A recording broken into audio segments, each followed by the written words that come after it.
Hey y'all, I'm Ashanti Golar, host of the Brown Girls Guide to Politics. The BGG is the one-stop shop for women of color who want to talk and shape the world of politics. Before casting your ballot this fall, tune into this special pre-election series of the BGG. We're going to get past the headlines and delve into the details of Project 2025. What's it really proposing buried in these 900 pages? And how would it impact people, especially women of color, across the U.S. and even the world? Thank you to our friends at Way to Win for making this season possible. Listen to the Brown Girls Guide to Politics wherever you get your podcasts.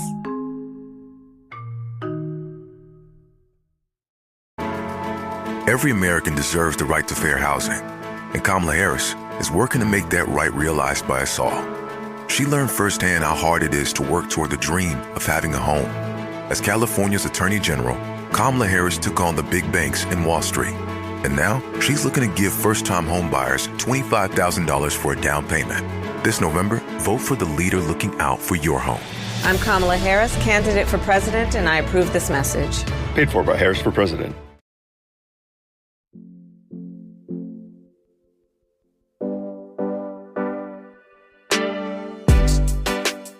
Welcome back, Brown Girls. Ashanti here. I'm your host for the Brown Girls Guide to Politics. As we wrap up our special season on Project 2025, I want to take a look at the policies shaping not just our country, but our world. Even as some might argue our diplomatic authority is fading, it's undeniable that the U.S. sets the tone for the world. Under the first Trump administration, we saw a distinct isolationist policy. Project 2025 is proposing to take that even further. The writers of Project 2025 weren't just looking inward when they wrote this, they were also looking outward. Today, I want to talk about two policy areas where that's top of mind. First, immigration. President Trump's recent racist rhetoric around Haitian immigrants aside, Project 2025 is proposing less cooperation and more demonization. And climate change, which knows no borders. We need to act as a unified world if we have any hope of surviving the climate crisis. And Project 2025 could set the whole world back. Our guest today will tell us about what Project 2025 means for immigration, climate change, and our world order as a whole. Frances Colón is the scientist who leads international climate policy at the Center for American Progress. She served as the Americas lead for climate under President Barack Obama, and then in 2016, she worked the transition team to President Trump's administration. And Dr. Dorian Crosby is a political scientist. She is the director of the Refugee and Forced Migration Studies program at Spelman College. She's passionate about bringing more Black women into this space. Her work focuses on African refugees, and she works with the local resettlement organizations in Georgia.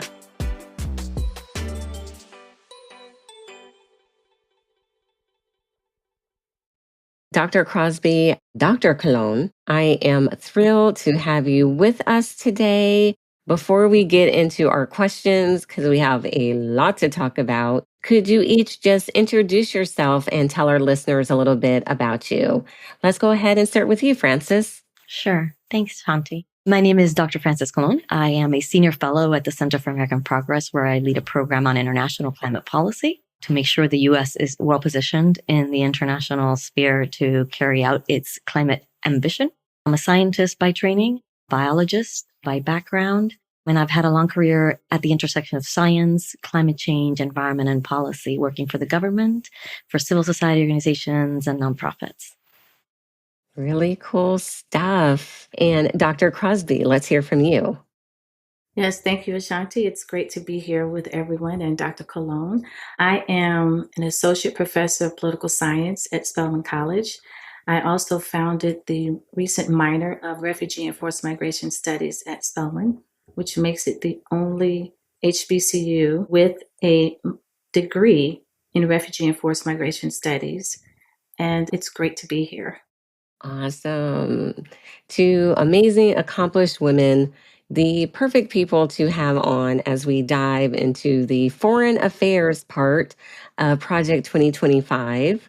So I want to just start a little bit by setting the scene on where the US stands in relation to the rest of the world. And Dr. Crosby, I want to start with you. When we're recording this, we're coming off of Vice President Harris doing a town hall with Univision. I watched it last night. I thought it was very, very solid.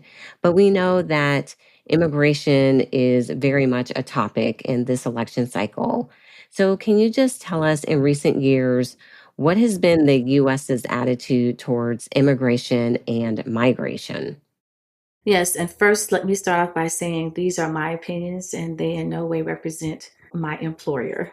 So, yes, the US has had an ongoing volatile issue with immigration. Immigration has always been a very hot political topic in the United States. And recently, because of anti immigration rhetoric and policies, we have seen an increase in the negative narratives as well as social behaviors and policies, and sometimes expressed in violence against immigrants. For example, we know that there has been some very harsh and false rhetoric rendered against the Haitian community in Springfield, Ohio, which has caused tremendous damage to their lives and has affected not only citizens in Ohio, but Haitians in the diaspora and others who care about humans and how they are treated.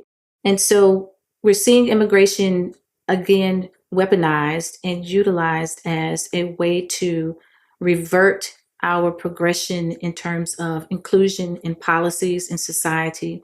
So where we are now with immigration is nothing new to the United States.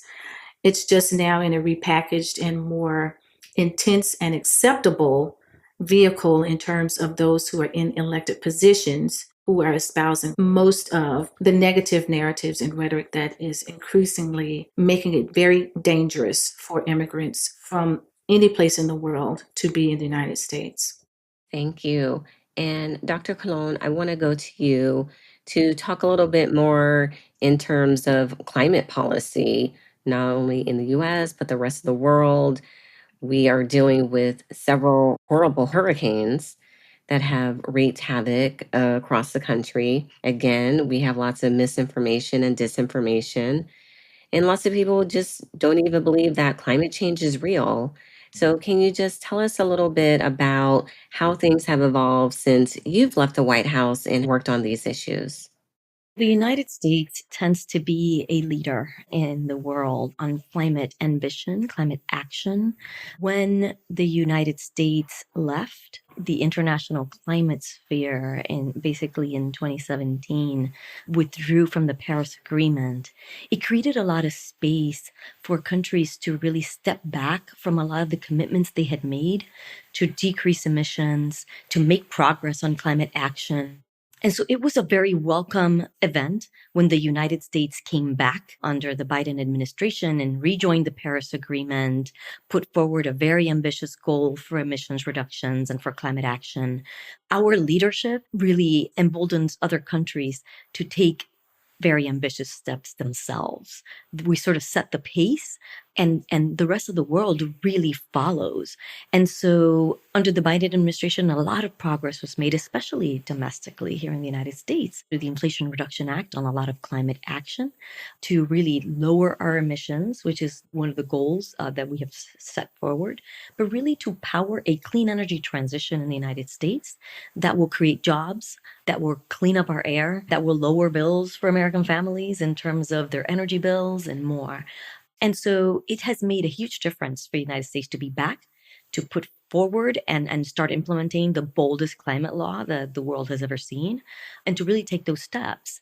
And so now we're entering a period where there's a lot of uncertainty that the world is starting to feel in terms of what will be the United States' position at the climate change negotiations table in terms of pushing the world to be more ambitious in light of this election and the uncertainty of the results of the election, right? There's one option that is very climate forward, and there's another option which basically, as outlined in Project 2025, is about unwinding all climate action government-wide and really treats climate action as an extremist agenda that is a war on fossil fuels, when what we are really trying to do is put more money back in the pockets of Americans, clean up our air, and really stem those worst impacts of climate. Thank you so much for that, Dr. Colón. And we know what's been going on in the US right now. We've seen more pieces of Project 2025 and how it relates to climate policy being pulled out, including that they want to eliminate some of the services that would even allow us to know that these hurricanes are coming, these hurricanes are building. That's problematic on a huge front. Yes. Coming out of the last 2 weeks where we've had hurricanes ravaging communities across Florida, Georgia, North Carolina, communities that in many cases were not expecting to be the hardest hit. A community like Asheville, North Carolina, where many people thought they were pretty safe. And the ability for us to be able to track hurricanes, track their intensity, give enough warning for people to get out of the way, to evacuate safely, to protect their homes, to protect their families. All of that information is what our scientists give us to best prepare us for our safety. And the fact that we would privatize these and that this information, instead of the science being available to all Americans, the hard work of our scientists just freely available, we, under Project 2025, we would make this information only available to those who can pay for it. Oh my goodness. So I want to read this next part directly from Project 2025. So it states that they will reorient the US government's posture toward friends and adversaries alike. When I read that, for me, that sounds like stuff I read during like world history, when this is not who we want it to be. We want to be better than this. And it comes off as very isolationist. So I want to dive in a little bit more, and I want to start with you, Dr. Crosby. Were there any other policy proposals in there that just made you go, wow, are they serious? Well, yes. I think the one that we're most familiar with is the mass deportation. That is problematic on so many levels because it reeks of a repeat of genocide that we have experienced already globally under Hitler in Nazi Germany. So the rhetoric is there, the policies are there, the practicality is not there. That may be intentional or unintentional, but nevertheless, when you talk about just quote rounding up people, that means you don't take time to discern who has documentation, who does not have documentation. You're also enfolding refugees who are here legally into the broader anti-immigrant positions of deportation. And the other part is, how do you practically implement that? And it's just the thought of it means that you are now, which is also in Project 2025, you are now unleashing ICE, or the Immigration and Customs Enforcement Agency, to crack down on immigrants. They've already been unleashed in certain communities, especially here in Clarkston, Georgia, and other areas where I'm, familiar with where I am. You're unleashing them to crack down on communities that really have no defense against an onslaught of intrusion into their lives.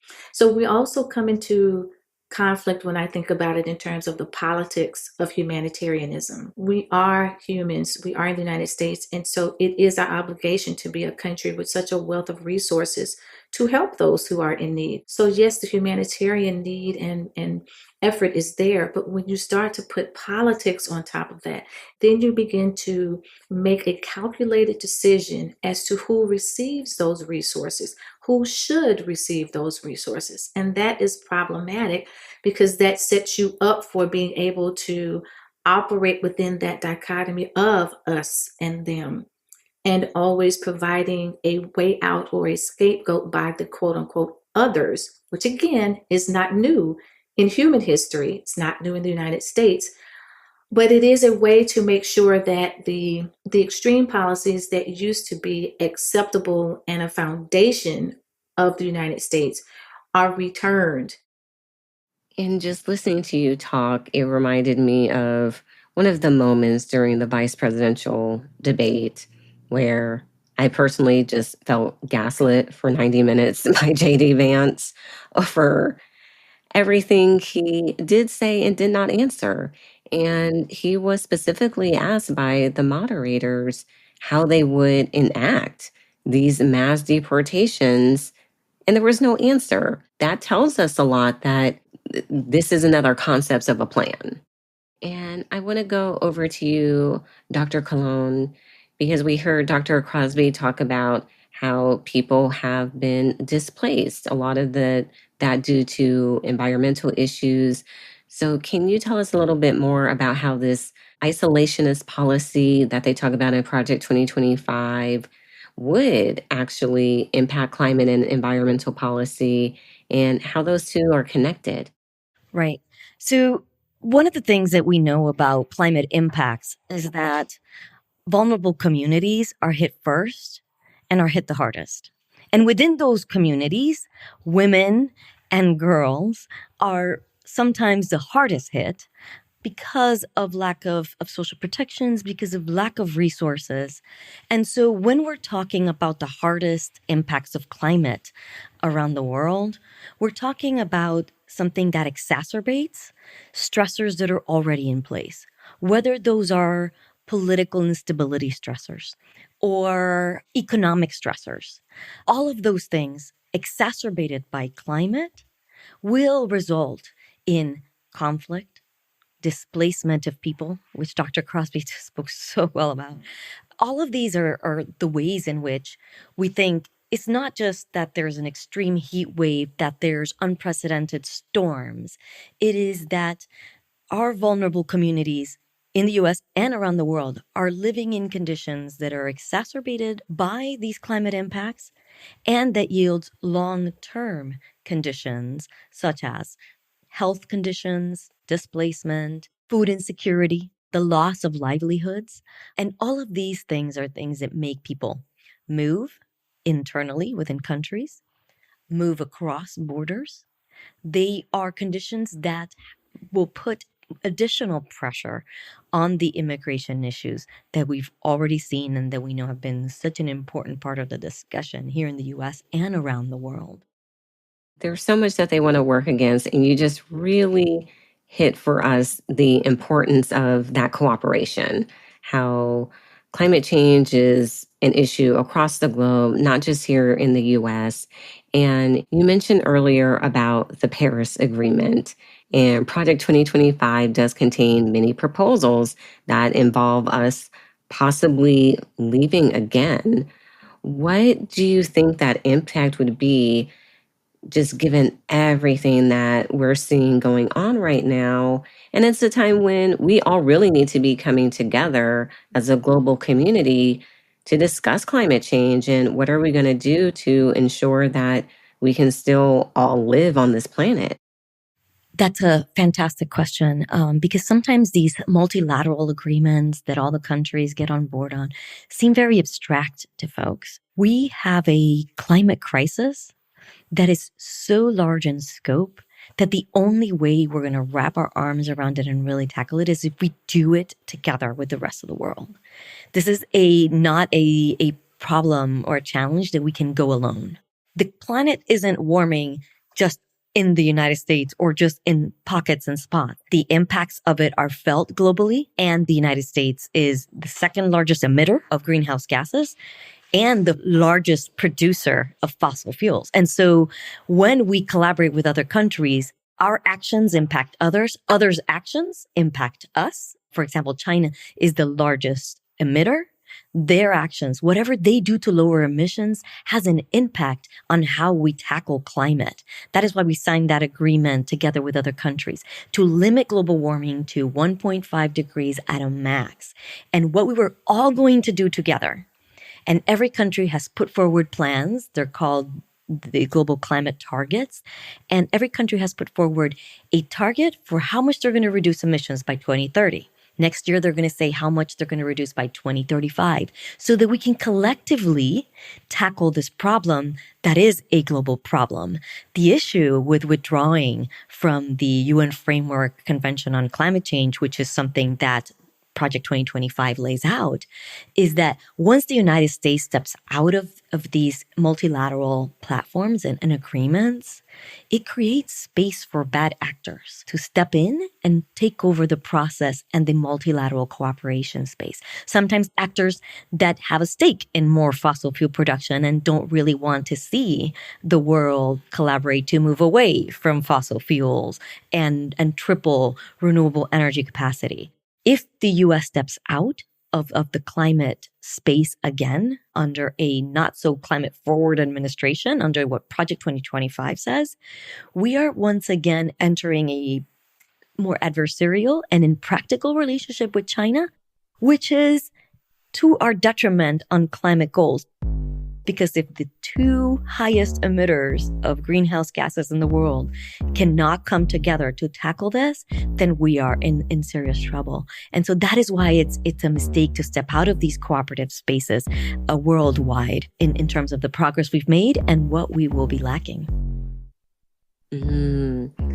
So much of what you said is really profound. But one of the things that really hit me is how you said, well, if we're not doing all of this work together, the number of people who would just feel, oh, I can just take this little step back, this little roll back. And before you know it, it becomes a really big global issue, like a bigger global issue that we all have to deal with.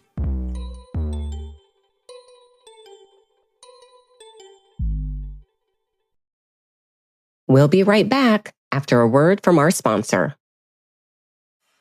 Way to Win is a national hub for donors. Their goal is to build and strengthen multiracial democracy through strategic investments.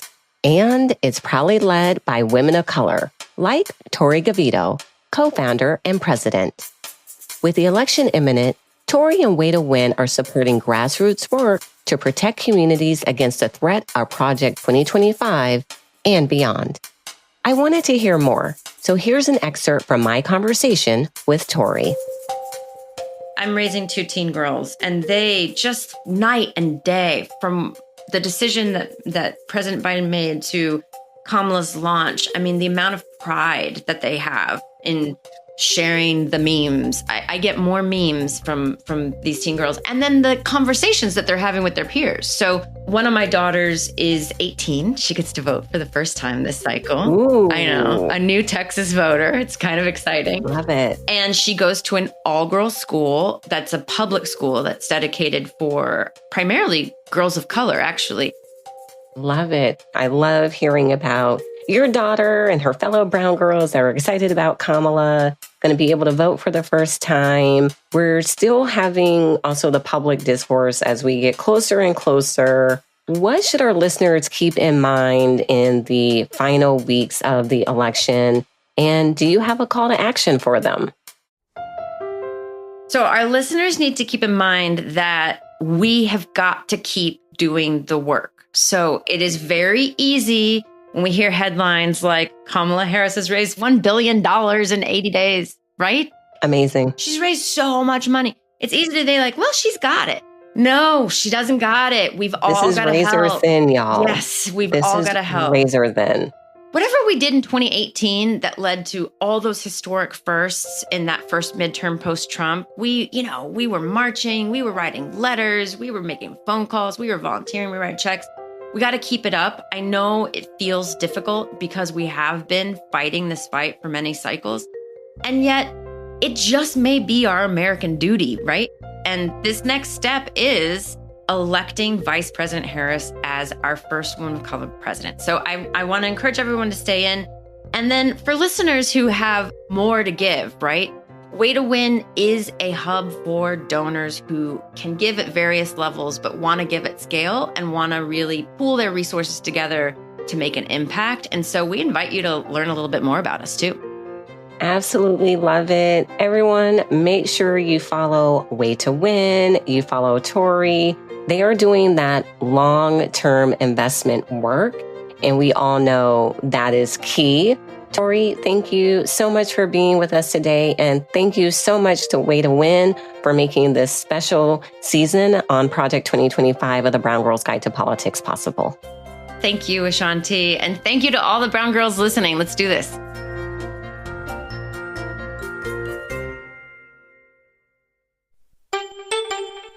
And we're back. So, Dr. Crosby, I do want to go back to you. I was watching a video the other day that popped up in my social media feed, and it was a debate between Ronald Reagan and George H.W. Bush, Papa Bush, and they were talking about Mexico. And you would not recognize that as the Republican Party of today, because it was very much, how do we have cooperation? These people need jobs. We have jobs here. How can this be mutually beneficial? And that is so different to what we see in Project 2025, where they want to reinstate the Remain in Mexico policy. Can you just tell us a little bit more, like, how do these kind of policies negatively impact how we work with other countries, but also the impact on immigration and forced migration? Can I circle back to Dr. Colón's remarks about climate and climate refugees? Absolutely. I think what she said is so important because climate refugees are now folks who are displaced that has been over the last 10 or plus years added to the lexicon of refugee and forced migration studies. As we know, the initial definition comes out of after World War II and those who were uprooted because of war and conflict. But since the 1951 convention relating to the status of refugees held in Geneva, Switzerland, we have seen people who have been uprooted beyond just war and conflict. And as we are experiencing more rapid changes in our climate, in the environment, we are seeing people who are increasingly uprooted because of changes in their weather, changes in their environment. So yes, we are having to expand the conversation about refugees, and climate refugees are at the top of that. But in terms of Mexico, and as you mentioned, Remain in Mexico, that policy, it forces folks to remain in Mexico while their asylum cases are pending. And that speaks to what needs to happen and what has been happening under the current administration to make some adjustments to the backlog that is there. The system it needs work. No one is disagreeing with that. But what we don't want to do is just completely eliminate the possibility of folks coming into the United States. So we need to fix the system, but we don't need to just completely demolish the system, which will certainly happen if we are under an administration that wants to completely eliminate, for instance, the refugee admissions program, which was already attempted in 2017 under that particular administration. We already know that that was an issue when the person was in office. They will build the wall. And so are we back to that now? So, I mean, building the wall is just a way of saying we're trying to make sure we find a way to exclude you, keep you out. So it's all very calculated. And I think that's what I really want people to understand is that Project 25 is the playbook on paper, but it is a very real and serious attempt to sabotage our democracy, flawed as it is, imperfect as it is. It is an outright attempt to demolish that democracy that is here. And so if that goes away and we no longer have the trust of our allies, and we are no longer leading on the global scale in terms of our humanitarianism, we still are at the forefront of making sure that there's a humanitarian effort and that the web of democratic principles such as freedom, equality, justice are still a part of our global fabric. If those principles are no longer upheld by our leaders, and if those principles are no longer upheld in the United States by our leaders, then the whole concept of a global system that supports humanity is in jeopardy. Whew. Wow. Thank you, Dr. Crosby. I know our listeners can't see us, but Dr. Colón and I were sitting here. We're just like, yes, yes. This has been such a powerful conversation. And both of you have just so really shown our listeners how migration and climate change are truly deeply interconnected and how we need to look at them in that way. But this is a BGG. We always end on good notes.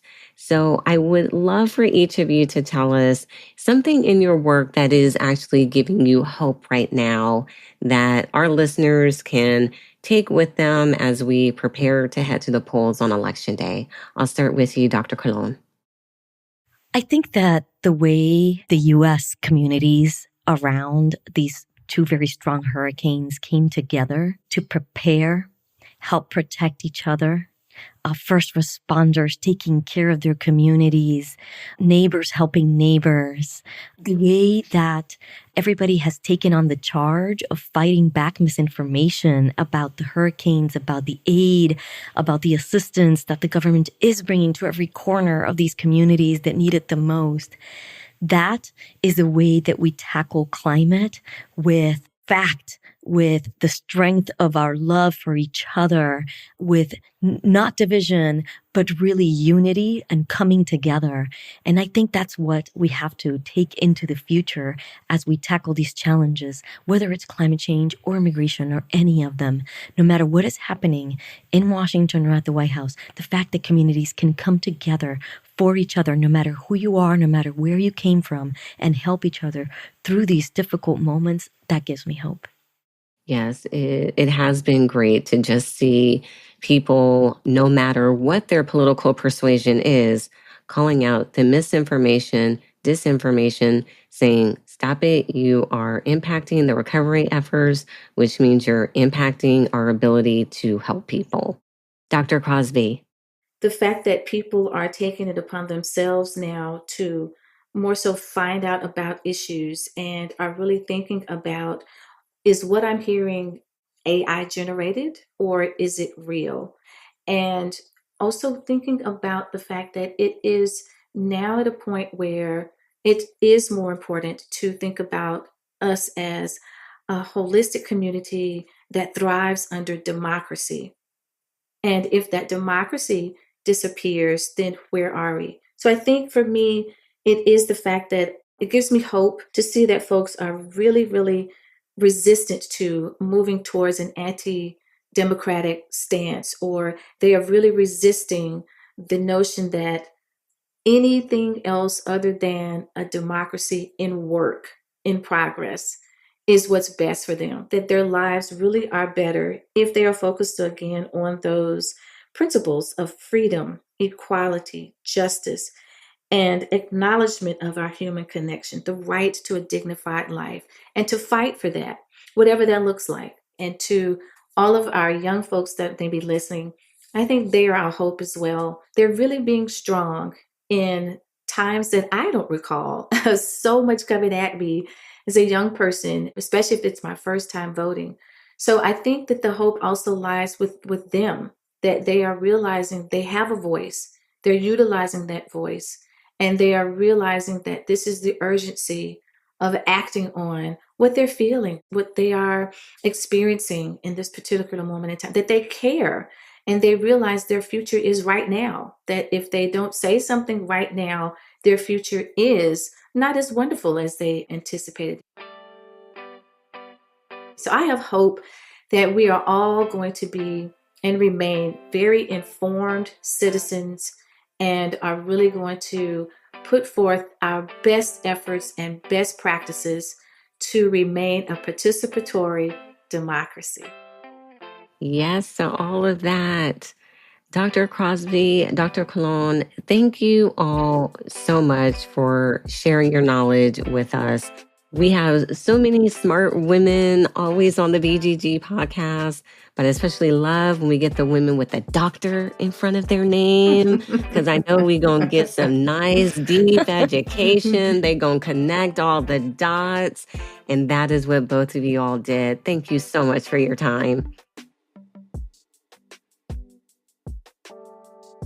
That's a wrap on this special season all about Project 2025. I hope you learned a lot. I know I did. Throughout this season, we heard examples where Project 2025 has already been enacted, and we got a sense for what kind of harm that would unleash at the national level. But it's not all bad. We also heard from our guests about the ways that we as citizens can resist right now, especially at the ballot box this November. As always, we're in this together. I'll see you in the voting booth, and we'll be back for another season soon. Thanks as always, Brown Girls.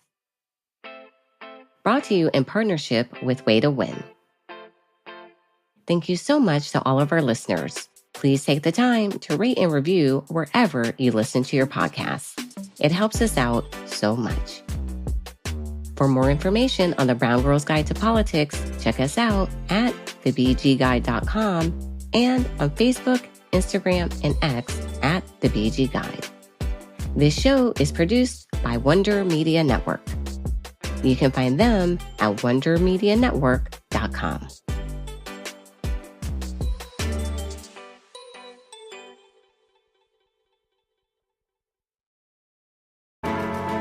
Every American deserves the right to fair housing, and Kamala Harris is working to make that right realized by us all.